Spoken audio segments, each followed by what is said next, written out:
Halo, Waalaikumsalam. Berjumpa lagi bersama saya, Wong Ganteng Sak Donya. Mohon untuk tidak disebutkan nama dan identitas siapapun, karena saya rekam pembicaraan kita kali Siap, ini. siap, siap, oke. Bagaimana ini Mbak, saya ngobrolnya, membantunya? Iya, Om Sandro masih ingat yang kemarin yang aku minta itu kan nomornya apa, lawyer. Terus? Enggak, itu kan kemarin ada kendala kok, apa ya, nggak ada kelanjutannya. Jadi gini Mbak, Samen sudah menghubungi belum? Sudah, Terus dia meresponnya bagaimana? berhentinya di sini kan, ditanyain kan, ya udah ditanyain bla bla bla bla, terus ada solusi buat mau di apa namanya, disomasi dulu. Terus? Nah iya, terus untuk mau somasi kan kebetulan aku ada connect sama kakak. Nah kakak aku datang ke situ, cuman kan nggak ada apa namanya, konfirmasi dulu sama aku kalau mau ke situ.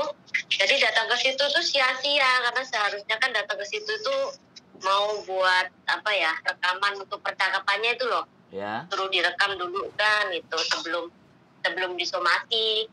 Nah udah itu ya udah, terus laporan aja kalau kakakku udah kesana tapi kosong, itu nggak ada dapat apa-apa gitu. Terus ya udah dimintain aja, terus apa alamatnya, terus namanya itu kan dapatnya udah nggak langsung dapat KTP-nya. Harusnya kan waktu datang ke rumah itu minta KTP-nya kan nggak dapet, tapi aku minta sama seseorang ada namanya aja gitu, nama lengkap segala macam udah dikirimin.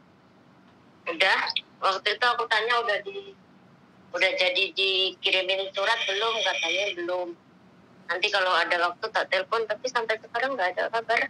Oke, nanti saya follow up lagi ya. Oke. Samen sudah mengeluarkan biaya belum? Belum. Oke, sebentar. Jadi nanti saya follow up, saya hubungi dia, bagaimana seperti apa kejelasannya tentang kasusnya Samen ini, dan mereka bisa melanjutkan apa enggak. Kalau yang satu nggak bisa melanjutkan, saya masih ada satunya lagi untuk kita konsultasikan lagi. Jadi sekali lagi mungkin saya juga mohon maaf, karena sekali lagi ketika Samen sudah menghubungi beliau, otomatis nggak kabarin saya kan, saya belum. Iya. Saya tidak akan bereaksi. Tapi ketika Samen sudah lapor lagi ke saya pasti akan sampaikan ke mereka. Jadi seperti apa nanti tindak lanjutnya dan progresnya sampai sejauh mana. Terus pembiayaan dan segala sesuatunya apakah sudah dibicarakan atau belum. Nanti juga tak sampaikan ke dia. Terus dia maunya juga bagaimana. Terus sampai juga seperti apa keinginannya. Terus duduk bareng lagi, apakah masih bisa dilanjut atau tidak, atau kita ganti lawyer lagi juga nggak ada masalah. Jadi ya kalau saya nggak dihubungi sama sampean kan saya nggak tahu perkembangannya. Soalnya kembali lagi kalau urusan sudah dihandle sama dia ya saya jatuhnya wong dia lawyernya kan, artinya kan di situ. Iya. Jadi kalau dia juga tidak merespon, saya tanya juga tidak memberikan keterangan dan kejelasan, ya nggak apa-apa, kita geser aja, wong sampean belum keluar uang kan, intinya di situ aja. Karena sekali lagi memang namanya juga butuh koordinasi ya Mbak. Jadi kalau saya tidak dihubungi, ya saya nggak ngerti sampai sejauh mana. Soalnya saya ini kalau orangnya nggak kepingin kepo, kalau nggak dikasih tahu, apalagi itu urusan privasi ya, urusan pribadi. Terus menurut Samen ketika dalam omongan atau pembicaraan bagaimana? Tanggapannya baik atau kurang bagaimana atau seperti apa? Kira-kira menurut sebenarnya kalau tanggapannya sih baik, karena kalau dari kemarin saya komunikasi si A si B, saya kan nggak tahu kesalahan saya itu pokoknya di mana gitu. Cuman ya intinya karena ada asmara gitu, jadinya kalau udah ke situ itu aku udah males mau ngebahasnya gitu. Tapi kan kemarin aku ada di kesalahan yang utama itu kan kirim transfer uangnya itu bukan atas nama rekening aku pribadi itu yang susah nantinya. Kalau itu atas nama aku pribadi itu enak tuh kan, di sana udah ada penerima, kamu yang pengirim enak. Tapi kan ini aku lewat Chandra kan, jadi harus lagi ada lagi apa namanya, harus ada lagi yang harus panjang diselesaikan gitu loh. Tuh, tapi kan terus aku udah mencoba, tapi ini kan penerimanya cuma satu nomor rekening saja gitu. Terus aku dari sini masih ada bukti transfer itu yang sekitar 10. Kalau yang lainnya itu udah hilang gitu. Terus gimana konsultasinya itu, apa aku harus cari lagi di sini sama nomor yang kemarin aku buat kirim. Tapi kan aku udah coba nggak bisa didaur ulang itu bukti transfer itu kan.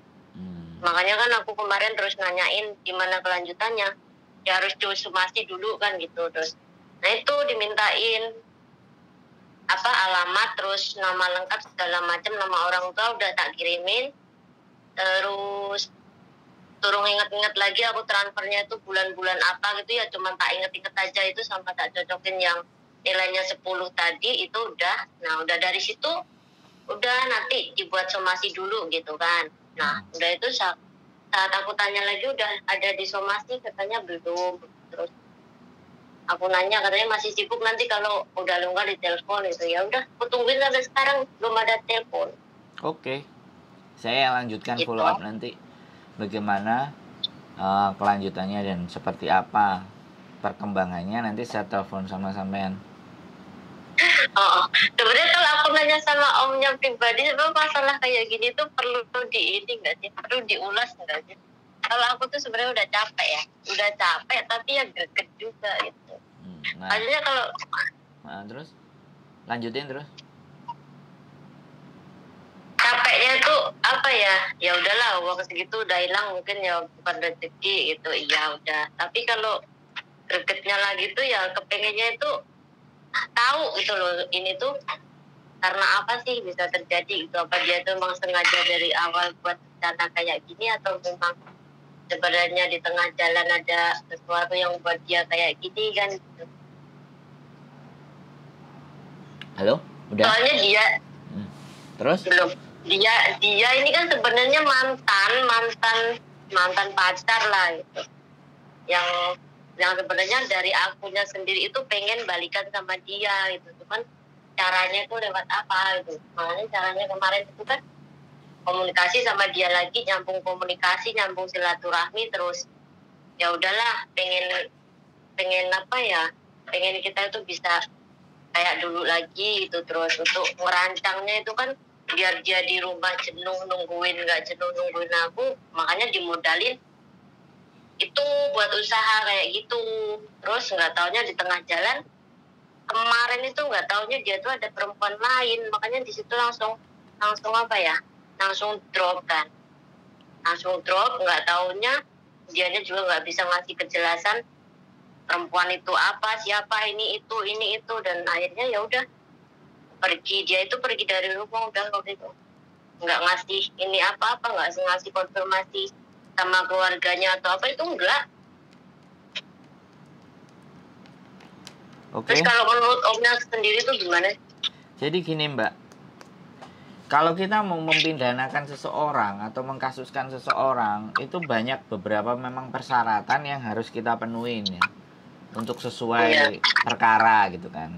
Yang jelas bukti transfer itu pasti, kemudian motif transfer itu untuk apa, sebagai apa, itu kalau sudah dituliskan, sekali lagi kalau sudah dituliskan di tempatnya transfer, untuk transfer usaha misalnya. Maaf, tapi suaranya kok putus-putus ya? Aduh. Sekarang putus-putus nggak? Iya, bagus, tapi ada nanti itu tersendat-sendat. Sekarang putus-putus nggak? Enggak. Oke, nanti kalau putus-putus sampean ngomong lagi ya? Iya. Oke, jadi kasus, sekali lagi saya ulang, kasus itu butuh beberapa persyaratan untuk bisa kita perkarakan ya, atau bisa kita naikkan menjadi perkara. Jadi makanya kenapa ada tersangka, masih disangkakan, terus terakhir di endingnya terdakwa.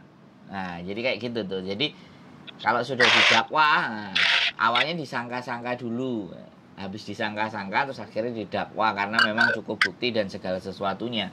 Nah, si lawyer atau pengacara itu pasti mencari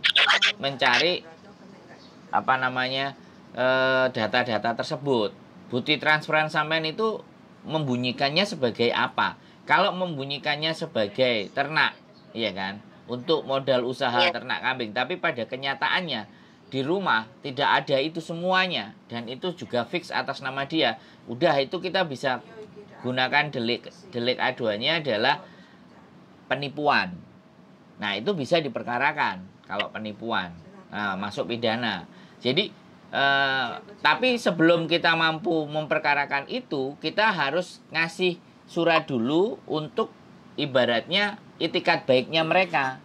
Makanya dibutuhkan alamat, makanya dibutuhkan nama yang jelas, yang komplit, domisilinya dia. Kemudian surat itu kita terbitkan dan itu biasanya sampai 3 kali. Gitu loh.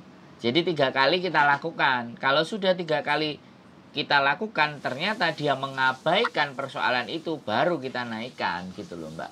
Jadi memang prosesnya tidak sesederhana yang kita bilang. Kalau sampean sudah berani berkasus, kemudian kita memperkarakan itu, maka yang terjadi pasti uang kita akan keluar.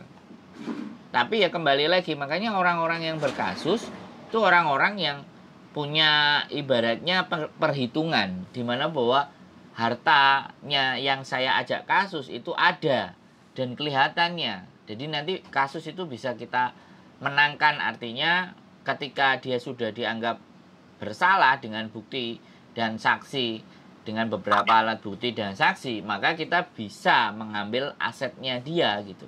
Atau setidaknya kalau toh pun kita tidak bisa mengambil asetnya, setidaknya memberikan pembelajaran bahwa mereka akan bisa masuk ke sel.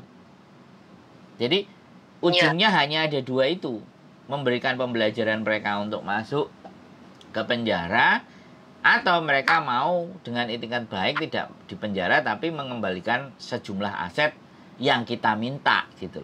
Jadi tidak sesederhana, makanya nggak ada masalah juga kalau memang kita sudah berani dan mau berkasus. Makanya tidak sedikit orang-orang itu ketika mau berkasus menghitung kerugiannya berapa. Makanya WA saya kalau sampean masih baca semuanya masih jelas. Apakah yang kita tuntut ini masih mempunyai harta satu, terus apakah ya kan, sekali lagi, apakah kita cukup punya alat bukti ataupun saksi yang bisa membuat kita itu bisa menang dalam sebuah perkara tersebut. Nah, itu yang memang harus dipertimbangkan. Kalau sampean sudah berani maju, nah dia akan memberikan dan menyampaikan itu dulu. Kecuali ya ini untuk pengacara-pengacara yang sifatnya pro bono. Nah, dibilangnya pro bono. Kalau pro bono itu yang sifatnya adalah gratis. Jadi menolong.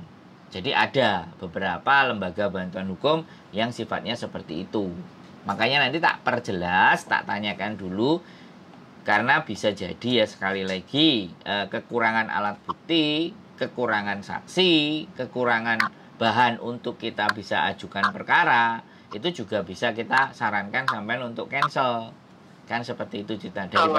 Daripada nantinya sampai yang habis untuk membayar si pengacara tadi, membayar dirinya sendiri misalnya. Daripada sampai aku kok bayarnya sakmene tapi ternyata kita nggak kuat dan nggak cukup semuanya untuk kita perkarakan. Nah, jadi kan bargaining powernya di situ Mbak.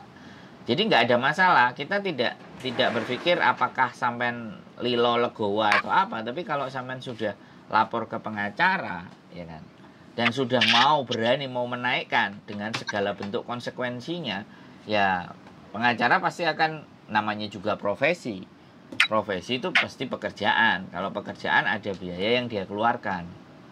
Nah, biaya yang dikeluarkan itu apakah worth it atau seimbang, sepadan dengan kasusnya sampean dan kehilangan sampean.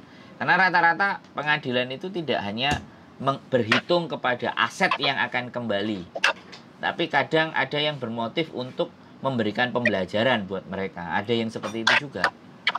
Jadi aset nggak apa-apa, nggak terambil kalau memang dia nggak bisa mengembalikan. Kalau bisa ya syukur, kalau nggak bisa ya masuk sel kan. Kuncinya hanya 2 itu. kalau perkara itu. Kalau kita nggak kuat, malah dia bisa balik nuntut kita. Dan itu yang akan dihitung sama pengacara dalam proses memperkarakan sesuatu. Begitu Mbak E. Karena yang dihukum nanti kalau dituntut balik kan bukan pengacaranya, sampeannya. Jadi itu yang serba dihitung. Nggak apa-apa. Kalau komunikasi dan ngobrol nggak ada masalah.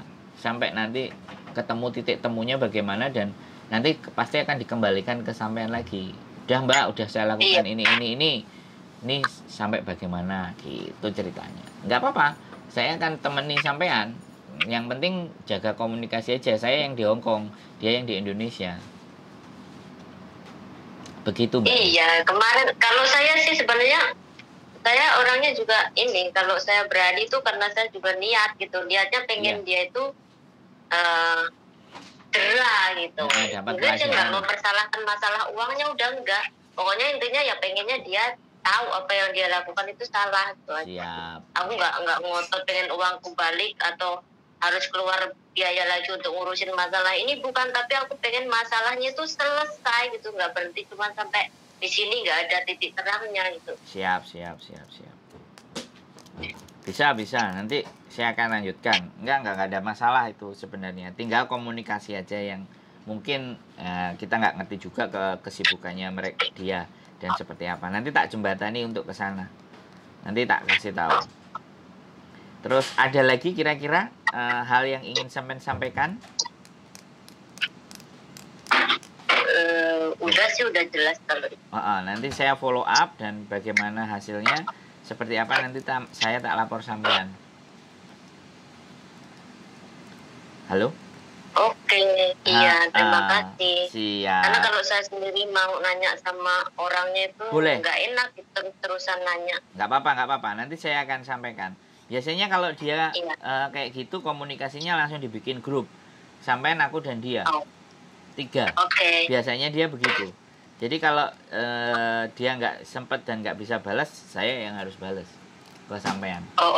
Iya. Soalnya kita kan bagian dari tim dan teman, friend, dan asisten. Jadi seperti itu Mbak. Siap.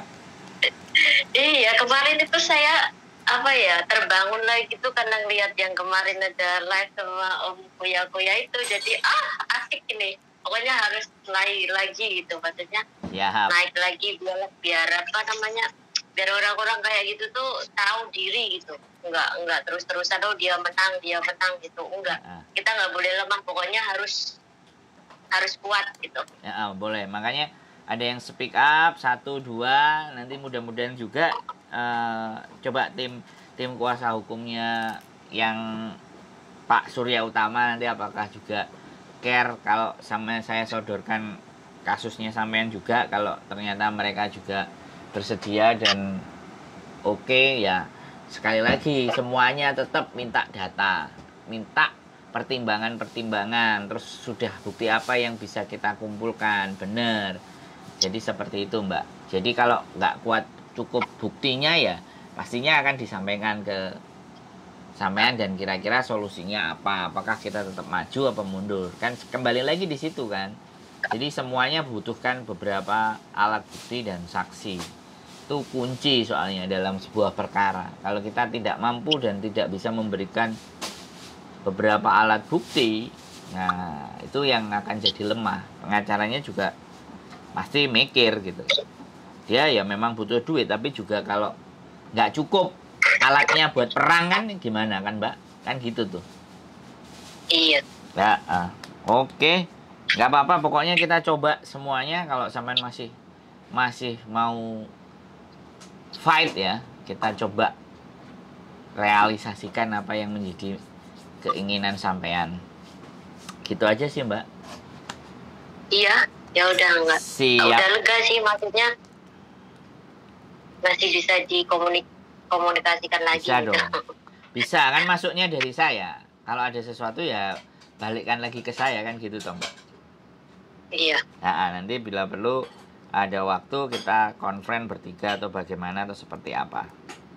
Nanti mungkin biar karena sampean juga ada di dalam majikan, mungkin kesulitan mencari apa, terus butuh misalnya surat kuasa atas saya untuk meminta beberapa bukti kiriman atau transfer atau apa, kan kita bisa gunakan untuk kepentingan itu gitu. Kita lobby sama mereka untuk mencari datanya itu kan gitu. Iya. Oke? Oke. Terima kasih banget atas bantuannya. Pokoknya seneng lah sekarang ini unek-unek kita itu ada yang ngedengerin itu, pokoknya seneng banget. Iya. Kalau dari dulu tuh kita cuman bingung mau ngapain gitu, orang pasti nyalain. Siap. Ke satu pihak gitu, alah udah gini salah, dan kita sekarang ada yang belain walaupun nggak semuanya itu positif, tapi kan kita pengennya ya yang namanya orang salah itu kan ya pasti tahu lah kita pernah salah, tapi kan kita pengen bangkit. Betul, siap. Nggak dipandang dari sisi gelapnya saja. Iya, siap. Bahwa benar itu. Makanya saya hadir buat teman-teman, buat siapapun teman-teman yang di Hong Kong yang butuh untuk ngobrol dan cerita. Oke. Siap. Saya konsultasi sama kakak saya sendiri aja, pokoknya kan udah ada asmaranya ini, pokoknya dia udah langsung mengutuk gitu gini. Aduh, yang namanya manusia itu mana sih yang nggak punya nilai seperti itu gitu. Yang namanya manusia itu kan juga manusiawi lah. Kalau kita pengen deketin seorang itu karena karena kita punya rasa sayang atau gimana. Tapi kan ini cari solusinya gimana, bukan untuk menyalahkan satu sama lain kan gitu. Iya. Ya enggak. Itu kan orang-orang memang yang mau cara singkat. Jadi kadang-kadang semuanya pengen simpel gitu. Goblokin, nyalahin. Jadi itu banyak, bahkan di sosial media kan ada seseorang yang notabene-nya hanya bisanya ngomong-ngomong kayak gitu. Tapi ketika kejadian itu terjadi, ya siapa, sekali lagi kan, kita punya empati, kita punya simpati, ya kita bagaimana mengobati lukanya, atau bahkan ini bisa kita serang balik, kan bisa seperti itu juga gitu. Tapi konsekuensinya seperti ini apakah sudah siap, kan kayak gitu juga tuh. Kadang-kadang ya memang seperti itu, Mbak. Ya itu pendangkalan cara berpikir. Dan sampean ngomong dengan orang-orang yang notabene-nya tidak punya kapabilitas, tidak punya kemampuan, tidak punya bagaimana mengatasi sebuah persoalan. Jadi moyong kita berbicara sama orang-orang yang memang hanya bisa judgement gitu. Itu repot. Gitu. Halo? Iya, benar. Iya, pokoknya ini udah sangat dibantu banget. Pokoknya terima kasih. Nggak apa-apa. Pokoknya buat Mas Sandro sama tim, pokoknya Miss Juni itu pokoknya is the best. Terima kasih atas dukungannya. Mudah-mudahan kita selalu bisa menjaga kepercayaan yang sudah ditaruh ke kami dari teman-teman, karena tidak ada sesuatu yang bernilai dan berharga selain sebuah kepercayaan. Jadi ya karena ini bilangnya sesama manusia, bilangnya kan kepercayaan. Kalau ke Tuhan kan iman, ke malaikat kan iman. Sebenarnya ini kan kunci sebuah kepercayaan, dan itu nilainya besar sekali. Dan itu berat sebenarnya. Tapi kepercayaan itu hanya bisa kita letakkan kepada orang-orang yang memang mumpuni, mempunyai kemampuan, mempunyai nilai, integritas, dan segala sesuatu. Dan sekali lagi ya, kami memang manusia dan tidak pernah akan luput terhadap salah, khilaf, tapi kita akan berusaha memberikan yang terbaik saja sih sebenarnya. Gitu, Mbak Iya, benar. Ya udah, makasih banget. Ya, sehat selalu ya, tetap semangat. Nanti saya laporkan progresnya selanjutnya. Oke. Secepatnya, sebisa mungkin. Oke, gitu ya, Mbak. Iya. Sehat selalu, ya, tetap semangat ya. Buat waktunya, iya, sama-sama saling mendoakan semoga sukses ke depannya. Amin. Pokoknya dihindarkan dari hal-hal yang negatif. Siap. Sehat, Mbak Sehat-sehat, ya, makasih. Assalamualaikum. Waalaikumsalam warahmatullahi wabarakatuh. Oke, teman-teman semuanya, menyalahkan itu sesuatu yang sangat gampang.